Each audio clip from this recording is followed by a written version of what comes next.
Among the ancient prophets whose words echo through time, Isaiah stands apart, not merely as a voice from the past, but as a figure whose writings continue to challenge, mystify, and even unsettle those who study sacred scripture.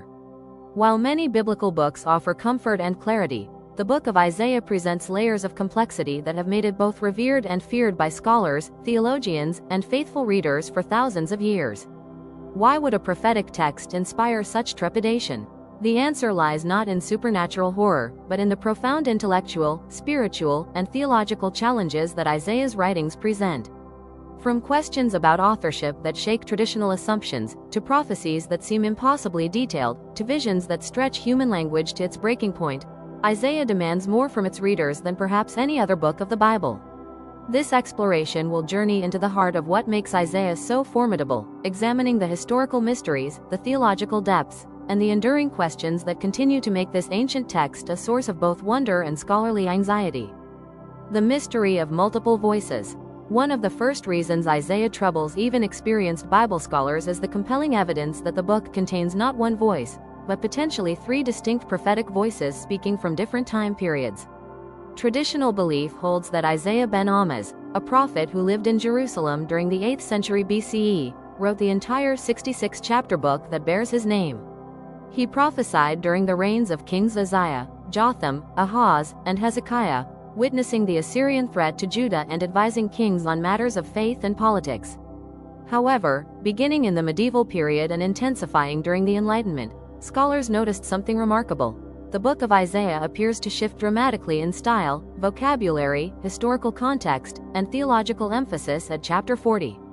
The differences are so pronounced that many scholars now speak of 1st Isaiah, chapters 1 to 39, 2nd Isaiah, or Deutero-Isaiah, chapters 40 to 55, and even 3rd Isaiah, or Trito-Isaiah, chapters 56 to 66.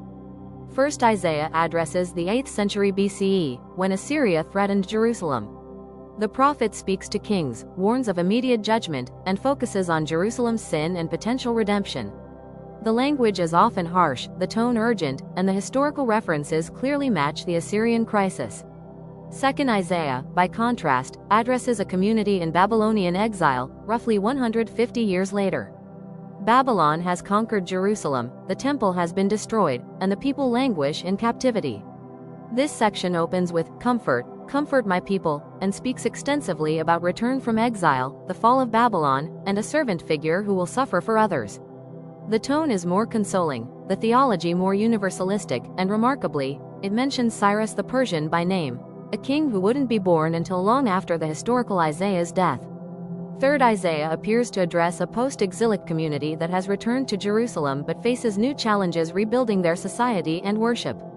This authorship problem troubles scholars because it challenges traditional assumptions about prophecy, inspiration, and biblical composition. If multiple authors wrote Isaiah across 2 or 3 centuries, what does that mean for understanding prophecy? Did the historical Isaiah predict events 150 years in the future with impossibly precise detail, including naming Cyrus? Or did later prophetic communities, inspired by Isaiah's legacy, add their own revelations to the scroll? Conservative scholars defend single authorship, arguing that predictive prophecy explains the historical shifts. Progressive scholars see multiple authors as evidence of how biblical texts developed through community reflection. Both camps recognize the problem resists simple solutions, creating ongoing scholarly anxiety. Prophecies that seem too specific.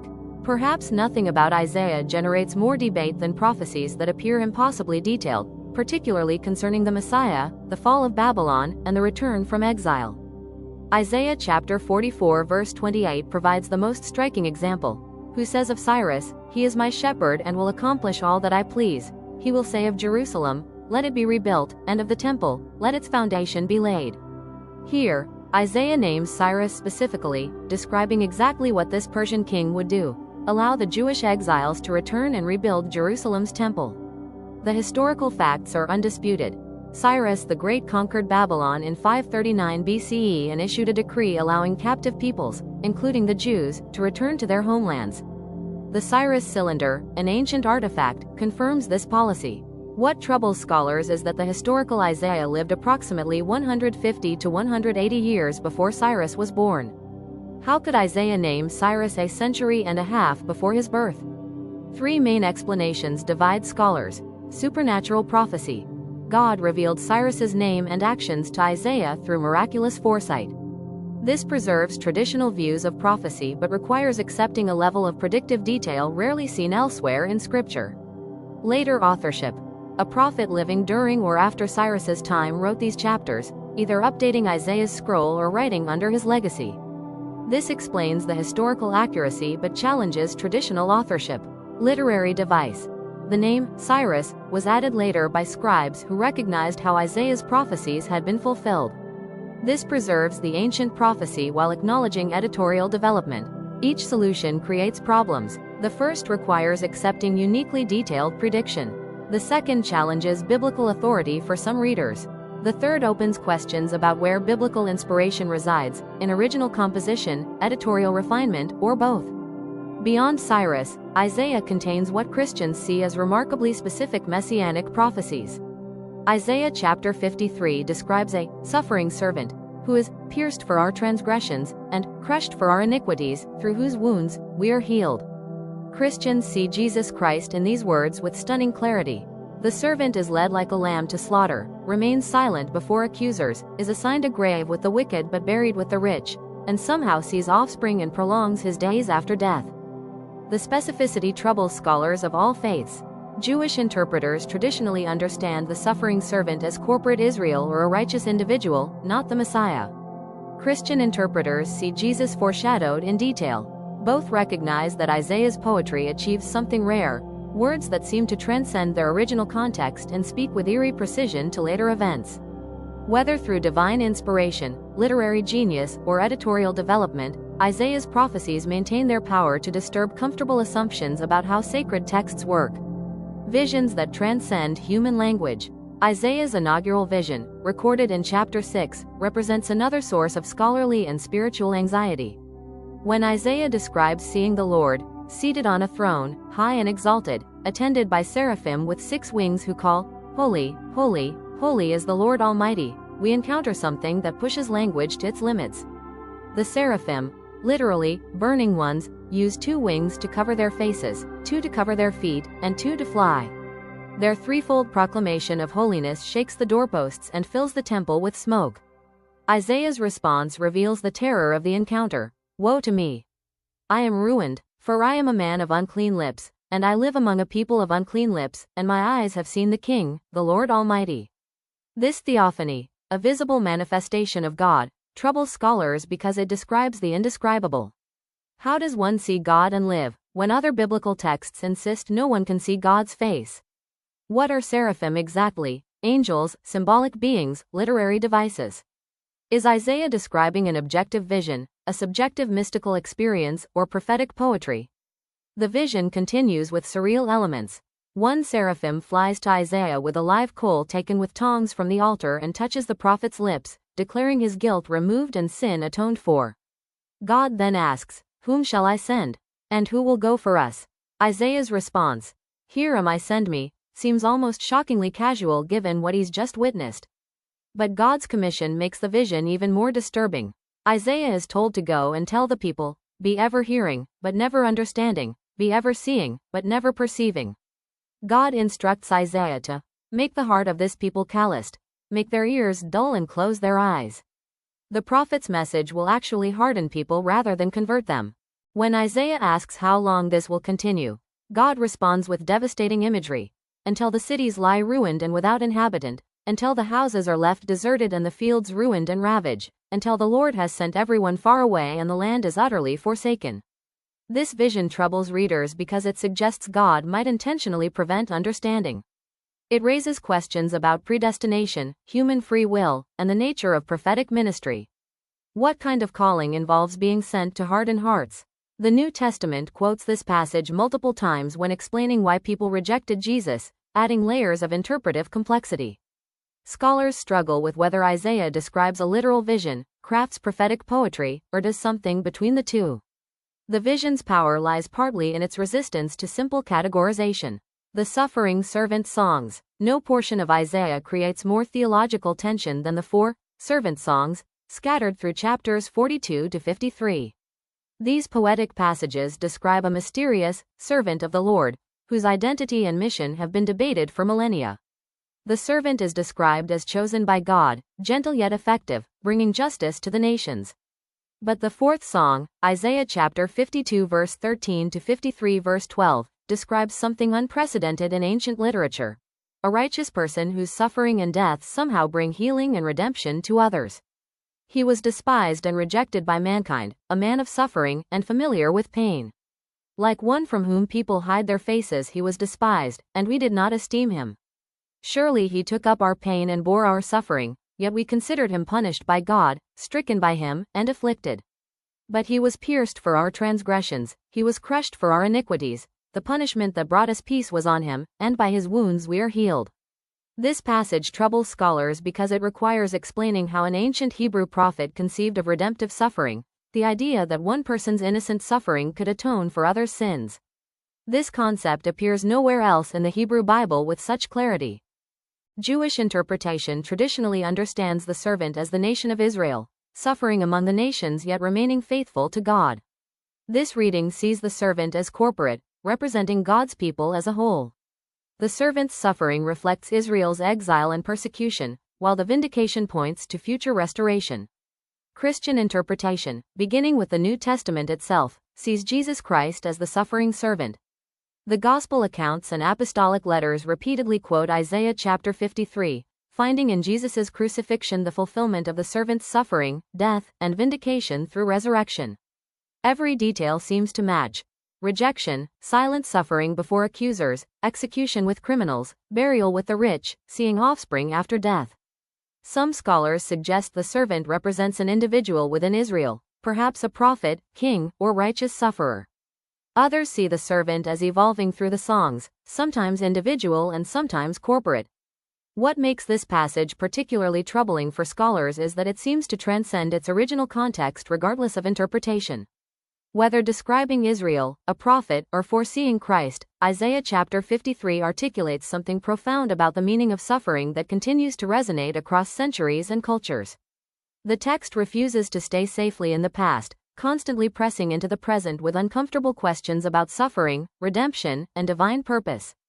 Historical and archaeological puzzles. Isaiah also troubles scholars through historical references that are sometimes difficult to verify or that present chronological puzzles when compared with other ancient sources. The book contains detailed descriptions of geopolitical situations, military campaigns, and diplomatic intrigues. Isaiah mentions specific kings of Judah, Israel, Assyria, and Babylon. He describes the Syro-Ephraimite War, 734–732 BCE, when Syria and northern Israel attacked Judah. He prophesies about the fall of Samaria to Assyria, 722 BCE. He addresses Hezekiah during Sennacherib's siege of Jerusalem, 701 BCE. Archaeological discoveries, particularly Assyrian records and the famous prism of Sennacherib, confirm many historical details. Sennacherib's account of his campaign against Judah boasts of shutting up Hezekiah, like a bird in a cage, in Jerusalem, precisely the situation described in Isaiah chapters 36 to 37. However, Isaiah chapter 38 describes Hezekiah's illness and healing, with God promising to add 15 years to his life and deliver Jerusalem from Assyria. The chronology here becomes problematic. If Hezekiah received this promise before the Assyrian siege, as the text suggests, and if he died around 687 BCE, as most chronologies indicate, then the siege should have occurred around 702 BCE. But Assyrian records firmly date Sennacherib's campaign to 701 BCE.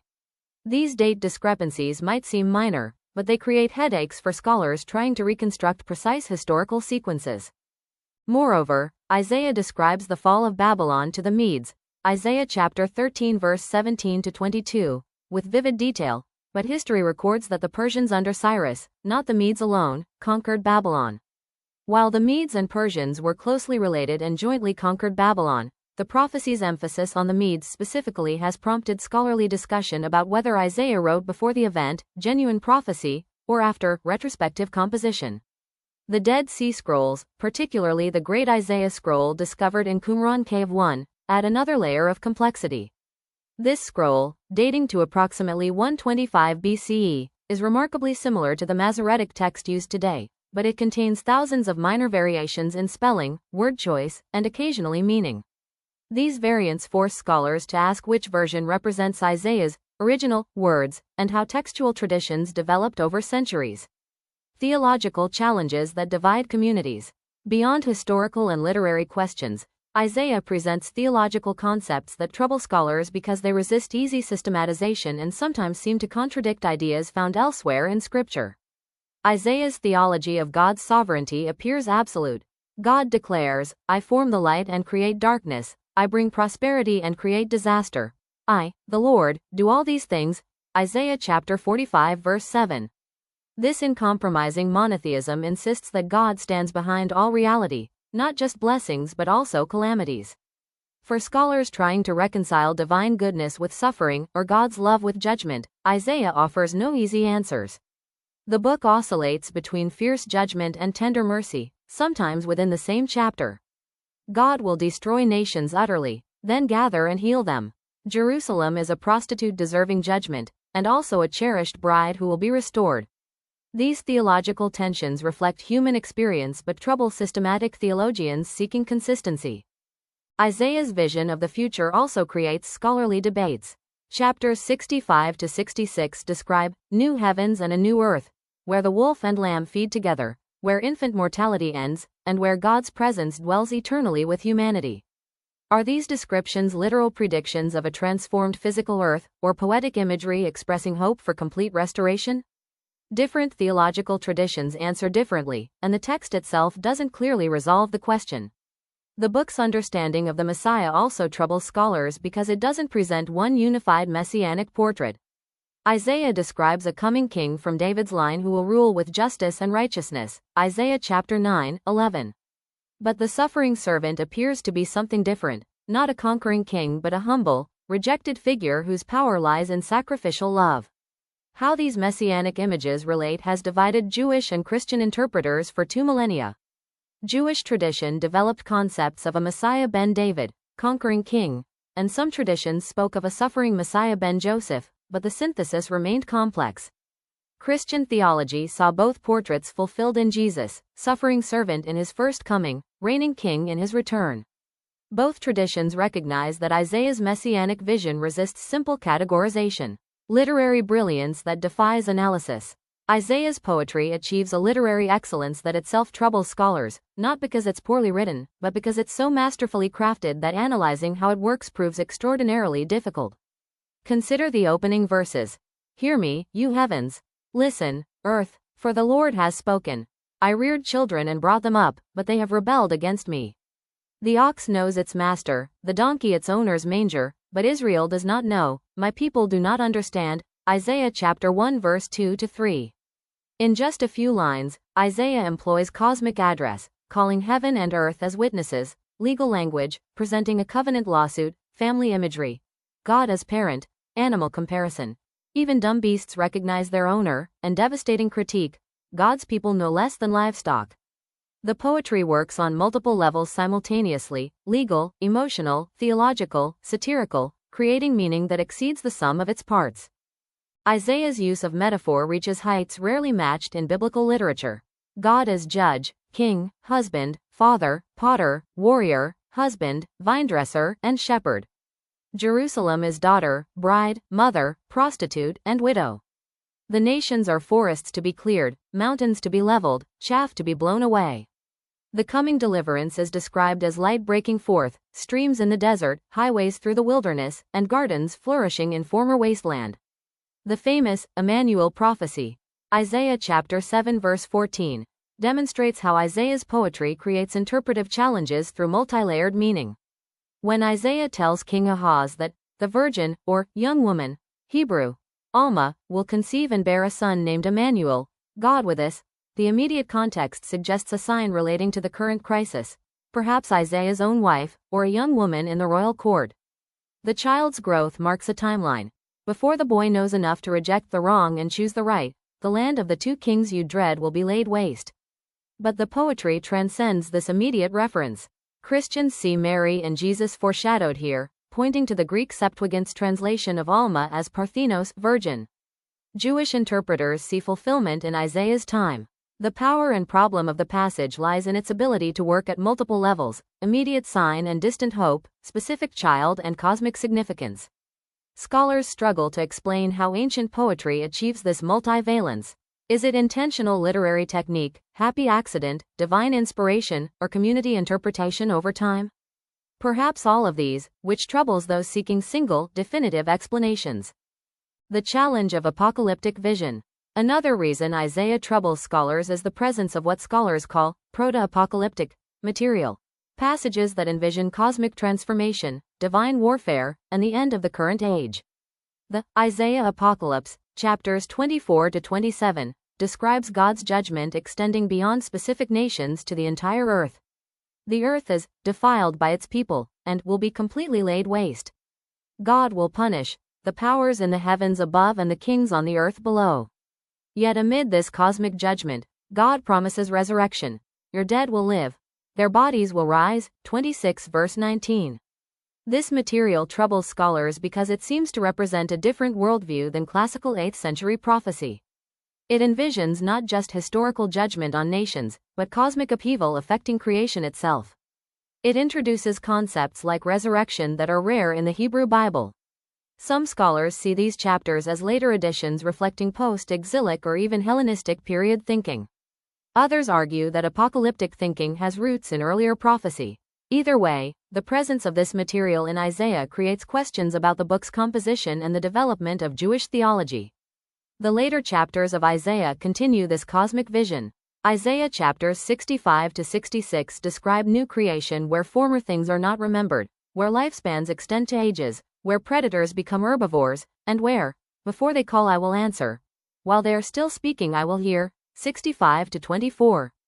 These visions trouble scholars because they require deciding whether Isaiah describes literal future transformation of the physical world, poetic imagery for spiritual realities, utopian hope expressed in mythic language, template for later apocalyptic literature. The text doesn't clearly specify, leaving interpreters to wrestle with how heavenly vision relates to earthly reality. Ethical demands that still challenge.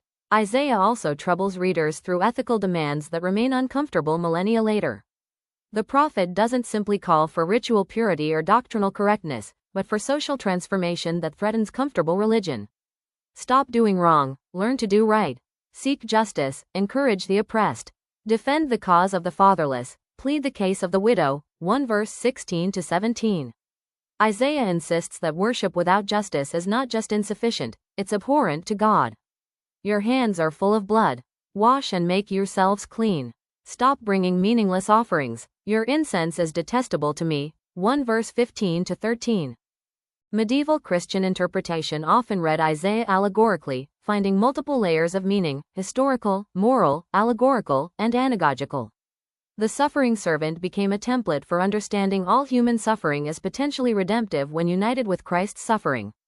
The Reformation brought renewed focus on the literal historical sense of Scripture, but Protestant and Catholic interpreters still disagreed about Isaiah's meaning. The Enlightenment introduced historical critical methods that questioned traditional authorship and sought to understand Isaiah purely within its ancient Near Eastern context. Modern scholarship fragments further into multiple interpretive camps: historical critical approaches focusing on original context, canonical approaches reading Isaiah as a unified whole, Jewish interpretations maintaining traditional understandings, Christian readings seeing messianic fulfillment, liberation theology finding revolutionary social vision, and more. This interpretive plurality troubles scholars because it means the meaning of Isaiah isn't singular or stable. The text means different things in different communities, and these meanings aren't simply compatible variations, they sometimes directly contradict each other. Who is the suffering servant? That depends who you ask, when, and from what tradition. Some scholars embrace this plurality as richness, others find it anxiety-producing. If learned interpreters across centuries disagree so fundamentally, how can we claim to understand Isaiah at all? Conclusion: the fear that draws us near. So why does Isaiah scare even Bible scholars? Not because it's poorly written or theological or confused, but because it's too profound, too complex, and too powerful to be easily mastered. Isaiah refuses to be domesticated into comfortable categories or reduced to simple answers. The book challenges our assumptions about authorship, tests our theories about prophecy, pushes language toward breaking points, creates theological tensions rather than resolving them, achieves literary excellence that defies analysis, envisions cosmic transformation we struggle to comprehend, makes ethical demands that remain uncomfortable, and has generated such diverse interpretations that even establishing what the text means becomes problematic. Yet this very difficulty explains Isaiah's enduring power. The prophecies that trouble scholars also inspire faith, hope, and transformation. The suffering servant passage that creates interpretive debates also moves readers to tears and calls them to sacrificial love. The cosmic visions that resist literal interpretation nevertheless communicate hope for ultimate renewal. The ethical demands that make us uncomfortable also call forth justice and compassion. Isaiah scares scholars in the best possible way, by being so rich that we can never exhaust its meaning, so challenging that we must always approach with humility, and so powerful that encountering it changes us. The fear Isaiah inspires isn't terror that repels, but awe that draws us deeper into mystery. Perhaps that's the point. Isaiah doesn't exist to make scholars comfortable or provide easy answers. It exists to bring us face to face with the Holy One of Israel, high and lifted up, surrounded by seraphim crying, "Holy, holy, holy." That encounter should inspire both fear and fascination, both trembling and transformation. For in the end, the most frightening thing about Isaiah might be this: it works. Despite all the scholarly problems, interpretive debates, and unresolved questions, this ancient text continues to speak with power, challenging injustice, offering hope, revealing suffering as somehow redemptive, and pointing toward a future where God makes all things new. That's not frightening because it's wrong. It's frightening because it might be profoundly, mysteriously, and transformatively right. And if Isaiah is right about God, humanity, suffering, redemption, and hope, then everything changes. Perhaps, then, the real question isn't why Isaiah scares scholars, but why it should scare, and inspire, and transform all of us.